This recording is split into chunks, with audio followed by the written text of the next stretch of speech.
Hola chicos, hoy vamos a ver algunas aproximaciones semióticas al estudio del arte rupestre. Vamos a comenzar repasando algunas definiciones y algunos conceptos que ya hemos visto en otras clases eh, y un poco también hacer como un repaso o ir mostrando las distintas formas en las que podemos abordar el estudio del arte rupestre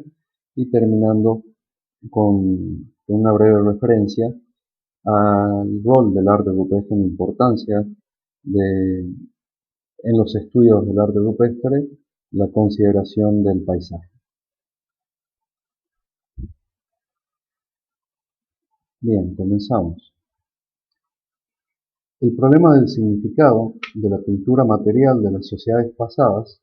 ha sido uno de los principales temas de interés de la arqueología desde sus orígenes como disciplina científica. Tal interés en el significado de las cosas permitió a los arqueólogos realizar clasificaciones iniciales basadas fundamentalmente en criterios utilitarios, a través de los cuales se podían separar los objetos a los que se les atribuía algún significado funcional, como una flecha, una olla o un arado, y aquellos cuyo significado resultaba menos evidente, o no se les podía asignar una función específica, asociándolos directamente a la esfera de lo simbólico, como es una estatuilla lítica o una costilla decorada. Dentro de este último grupo,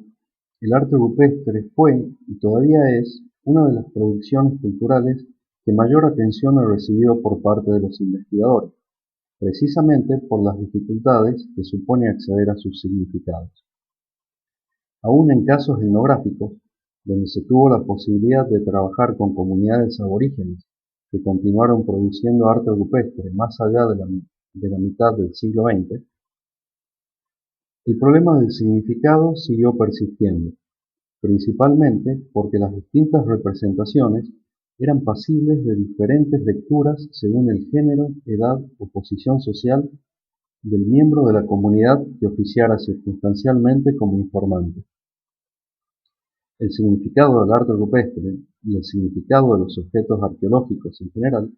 siempre resultó resbaladizo o bien inaccesible. Sin embargo, la arqueología a lo largo de su historia, a veces con mayor intensidad y otras con menos, procuró desarrollar herramientas teóricas metodológicas que nos facilitaran alguna aproximación a los significados. Muchas veces a esas herramientas las tomó prestadas de otras disciplinas.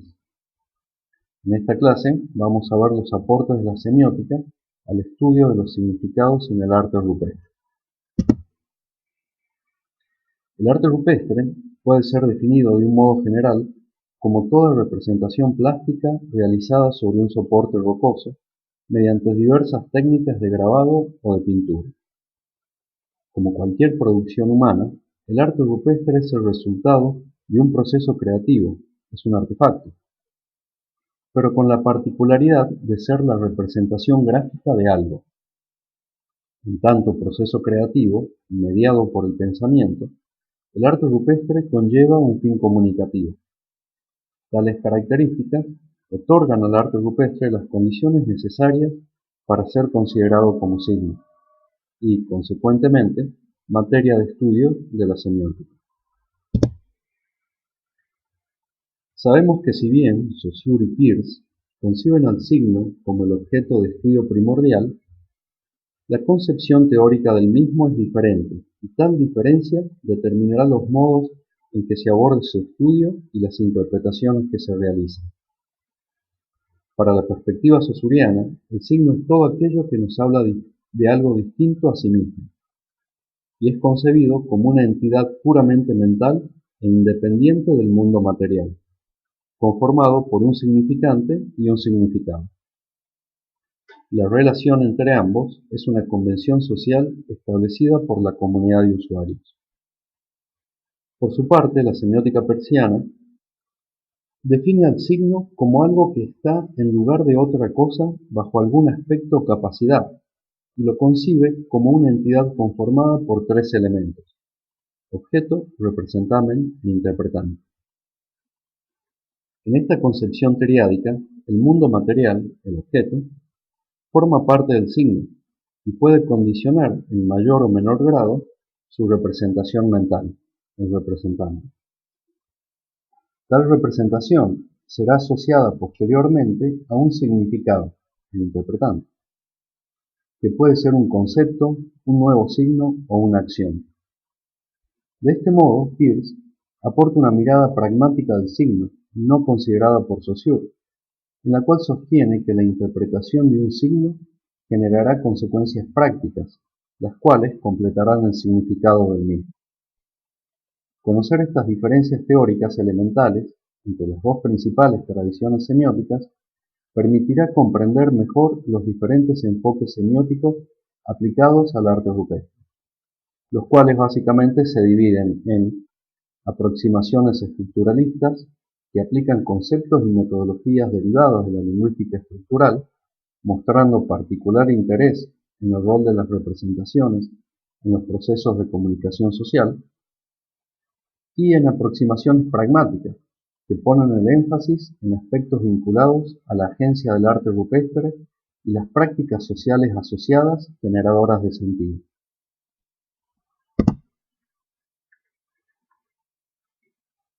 Como ya hemos visto, Robert Preusel, en el libro Archaeological Semiotics,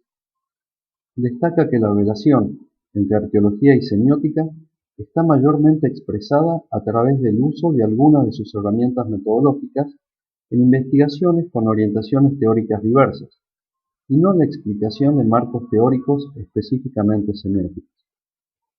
Si bien en los últimos años se ha publicado un número significativo de trabajos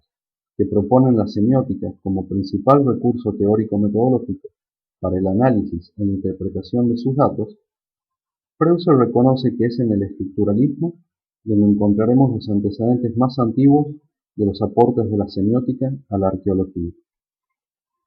El impacto de la filosofía de Wittgenstein y la lingüística estructural de raíz saussuriana en las ciencias sociales dio lugar a lo que se conoció como el giro lingüístico, el cual tuvo su mayor expresión en la década del 60 del siglo pasado. En este marco es que Claude Lévi-Strauss, fuertemente influenciado por el lingüista Roman Jakobson, sienta las bases de la antropología estructural.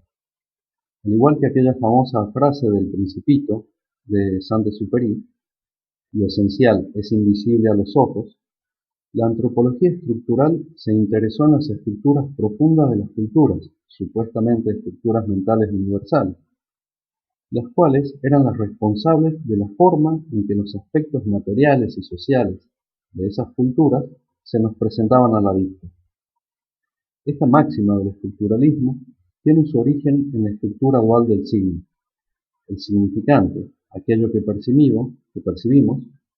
y el significado, el concepto asociado. Por lo tanto, el estudio de los materiales, es decir, de los signos, de las culturas extintas, ponían a los arqueólogos frente a la particular situación de disponer de los significantes, pero ya no de sus significados. En este escenario, el modelo lingüístico aportaba una salida al problema. Por un lado, las reglas generativas de la lengua y sus principios lineares ofrecían ciertas similitudes con el proceso de manufactura de los artefactos. Por otro, los conceptos saussurianos de significación y valor del signo permitían reconocer que el significado de éste dependía no sólo de su significado intrínseco, sino también de la relación de similitud, diferencia y oposición con otros signos, y por consiguiente, de la articulación, es decir, la sintaxis, entre los mismos. Como bien dice Moragón Martínez, la tradición estructuralista ofrece una visión de la cultura como un texto, regida por leyes y reglas ocultas que deben ser decodificadas para entender el significado de lo que se presenta en el registro. Fueron André Lerot-Gurán y Annette Lamine-Pérez los primeros en aplicar los conceptos teóricos de la lingüística estructural y la semiología saussuriana para el análisis del arte rupestre paleolítico. Para ello se valieron de un sistema de oposiciones binarias que les permitía identificar los principios organizativos de los conjuntos rupestres, los cuales revelarían la estructura significativa subyacente. Básicamente, para Leroi-Gourhan, el arte paleolítico se ordenaba en función de la oposición femenino-masculino, donde, dadas ciertas analogías formales entre la anatomía humana y la de algunos animales, lo femenino era representado por la figura del bisonte y lo masculino por la del caballo. Luego, a partir del análisis de la distribución de estas representaciones en las pruebas estudiadas y su relación con otras representaciones que aludían a diferentes animales o motivos abstractos, Leroi-Gourhan propone que los conjuntos configurarían escenas narrativas asociadas al tema de la fecundidad. Por su parte, Lamine-Empereur discrepaba en alguna medida con tales interpretaciones. Para ella, contrariamente a lo propuesto por Leroi-Gourhan, lo femenino se asociaba a la figura del caballo y lo masculino al bisonte, y la alternancia de tales imágenes habría representado una sociedad organizada en mitades. Las críticas que siguieron a la propuesta de Leroi-Gourhan desalentaron en gran medida la aplicación de marcos teóricos semióticos al estudio del arte rupestre. Los cuestionamientos apuntaron principalmente a sus interpretaciones psicologistas, su poco interés en enfoques teóricos más amplios y el uso de un concepto de estilo que no era lo suficientemente sistemático y operativo para ser aplicado al arte rupestre.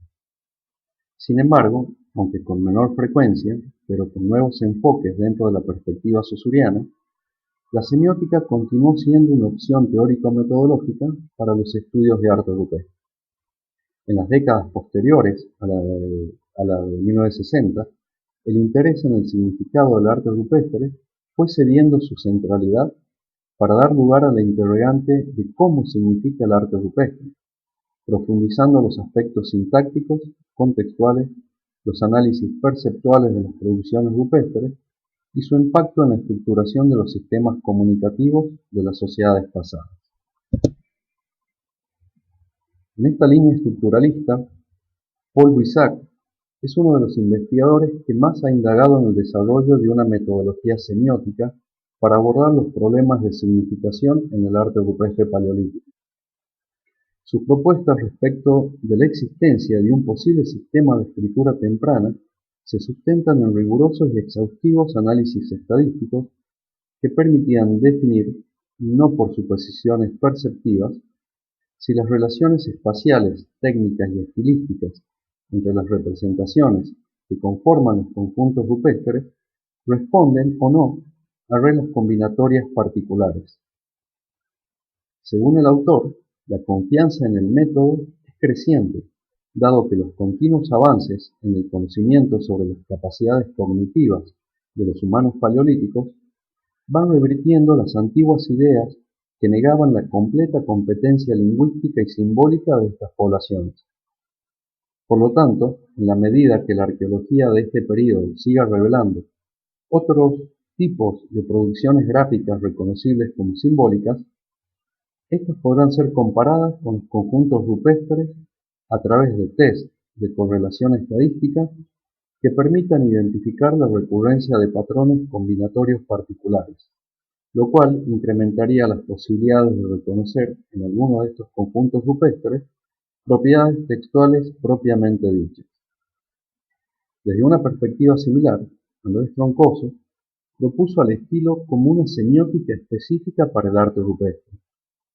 Define al estilo como un sistema normado amplio que responde al código enciclopédico que posee una sociedad en un momento y espacio determinado. La producción de arte rupestre y las reglas que estipulan el modo en que sus elementos pueden combinarse están dadas por el código, por lo cual el análisis de la sintaxis rupestre se muestra como una vía de acceso posible para la decodificación del sistema. Sostiene el autor que el estilo es la materialización individual de una realidad supraindividual que le da el marco de inteligibilidad. De igual modo, tal realidad supraindividual afectará también a los estilos de otras producciones materiales, tanto visuales como objetuales, ofreciendo oportunidades para la comparación de la sintaxis de los elementos que las componen, y así disponer de otras vías de acceso al código de un mismo horizonte de inteligibilidad. El uso del espacio plástico en el panel rupestre y los criterios de selección del emplazamiento del sitio con arte rupestre también forman parte del concepto de estilo de Troncoso. El primero, porque define el modo en que la composición se ordena al interior del panel a partir de una sintaxis específica entre los elementos del conjunto rupestre, la cual permite identificar los principios básicos del código del sistema semiótico. Y el segundo, porque la ubicación espacial del sitio rupestre da cuenta del dominio de validez del sistema semiótico y ordena así el espacio social. Bien, continuamos en el próximo video.